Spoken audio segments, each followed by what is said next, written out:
Hope all you swabbies are still awake. Late Night Mega here, and we're back with 43rd place by Brash Buster. It's Burning Bunker. Average score of 60.75. Parmesan and PK Luigi really liked it, and M-Jack and Freens kinda didn't. This has the switches, it has Fan Fiend. Let's see what this level's all about. Okay, introduction to the Fan Fiend.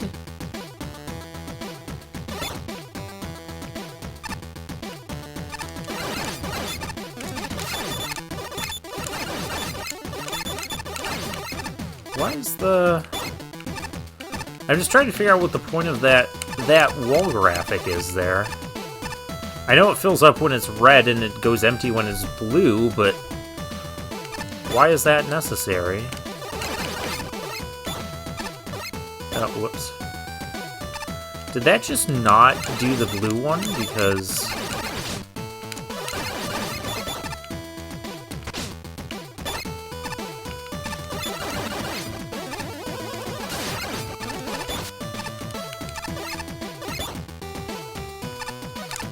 Okay, so if they're...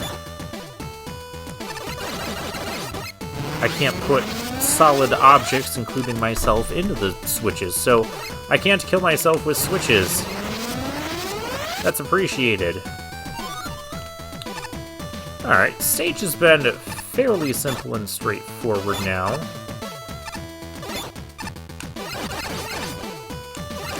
I could just continue and drop him into the...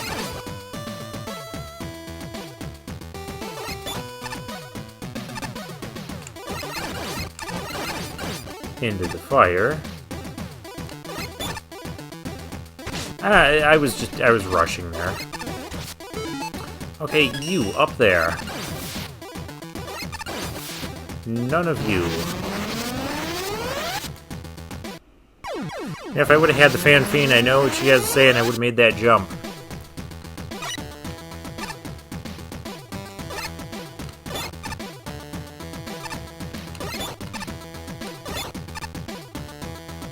I protest every bit of that.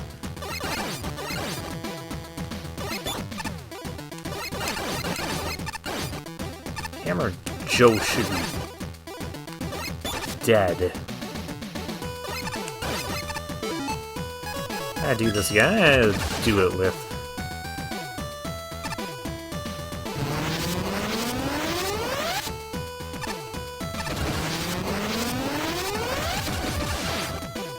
Definitely can't make the jump with him on there. Okay. So we've got magma beams, we've got lava, we've got the Fan Fiends.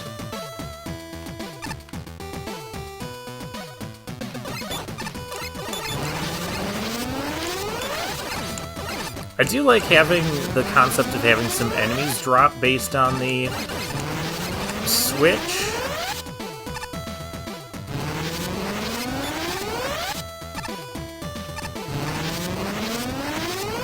Oh, hello. This seems...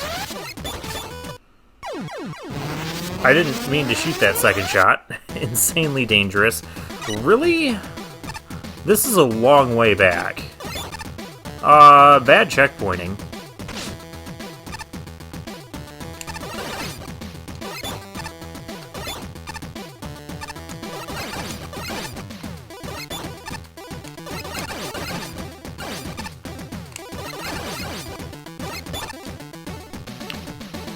Like, there definitely should have been another checkpoint.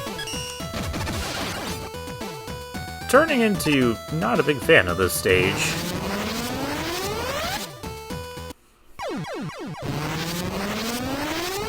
And that jump... That's the second time that jump has gotten me. Now, we have made that jump. It's just...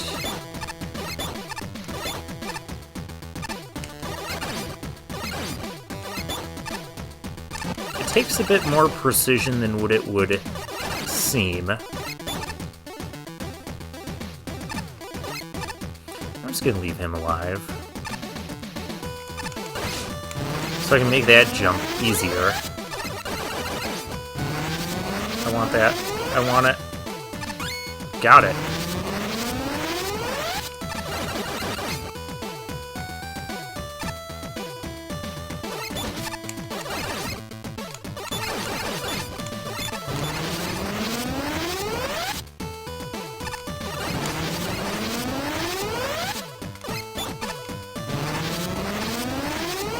Alright.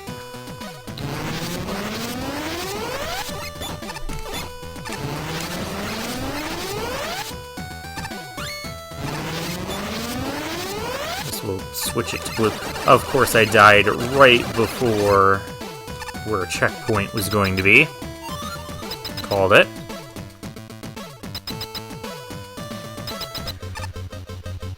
Alright, we have Fireman, who's weak to this cool music.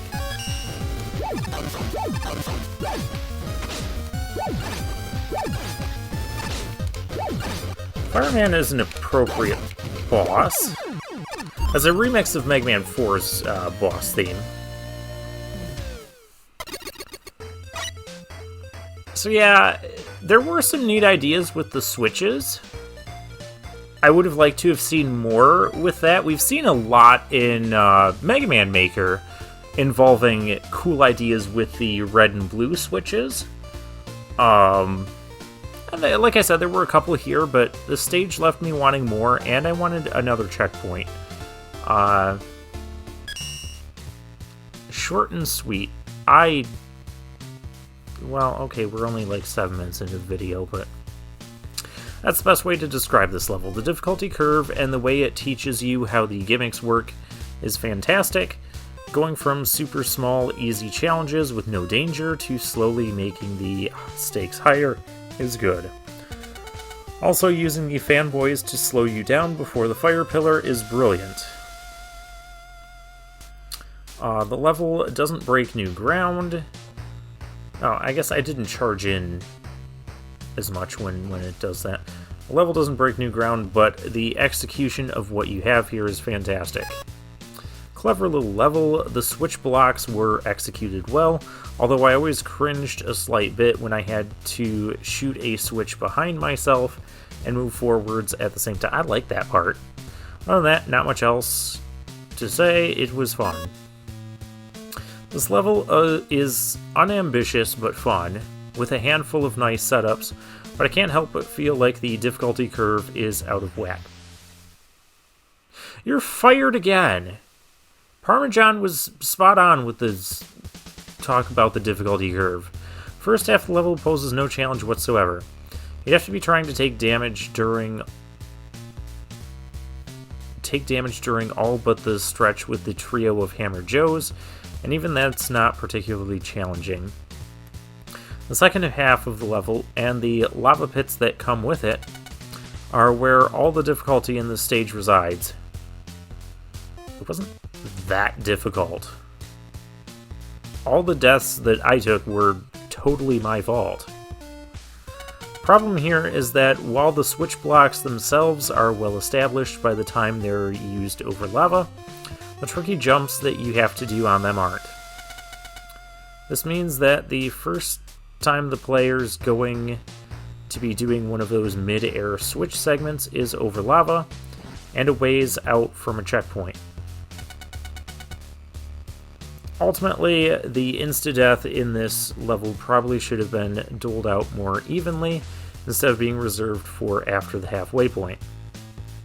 I think there are a couple other problem screens in the second half, where you can scroll on an inopportune switch directly into your line of fire after you've already shot, or calculate a jump only to scroll a fanboy on screen and plunk into lava instead. But the big problem with this level, in my opinion, is the lopsided difficulty curve, and more broadly, that the challenge of the level comes exclusively from the fact that half of it takes place over insta-death. So, what are your thoughts on the escape sequence? Talking about insta-death challenges. While this level does manage to introduce its elements in a fast and efficient manner, it suffers from about half of the challenges being in rather empty rooms and being easily ignorable, or casually being really tricky over the lava. Wasn't that tricky? Though the thing that makes it tricky is less so the design itself, and more so that shooting switches behind you while moving forward is a real pain. No, it's not. Because of that, it kind of goes from 0 to 100, back to 0 again, and up to 100 a bit more. Not terrible by any means, but it tends to go between nothing and kind of annoying throughout the whole time. That said, there are definitely good ideas sprinkled around. I liked early on that accidentally missing a Hammer Joe and hitting a switch caused a second Hammer Joe to fall down. I kind of wish there was more of that kind of challenge here. Yeah, this one, I'm like not really agreeing with any of the judges. I would probably be somewhere, I'd probably give the stage somewhere around a 60 mark, not as high as the 70s, but not into the 50s or 40s. Not my guest today. It's mostly our resident artist. Wonder why. Competition. Overzealous security. Alien things. Those dusty statues should be whacked with a broom. Okay, and there's a Hammer Joe. I enjoy working with the hammer and chisel, but it's hard to find volunteers to hold the chisel. I bet. I feel like all I do these days is make globe sculptures. Why do we need so many? Why am I the only one making them? I could have sworn a Caterpillar and a Bakuzura were supposed to be helping me. Well, there's stage 42. Let's take a look at the prototype Gutsman. Oh, it actually talks. Someone can paint my portrait. Alright, well, we've got birds, those spinny things. Do we have the... Is that the Dustman Crusher thing? I think that is. I don't know what that is. Oh, and we get that back and forth. I think that was that one. Isn't that the back and forth thing that got me killed the first time? In that stage with the Napalm Man waterfalls as the background, which also got me killed. Is that platform? I don't know. It's so hard for me to tell looking at some of these pictures from their box contents. Anyways, we'll find out next time. So for now, I'll take my leave.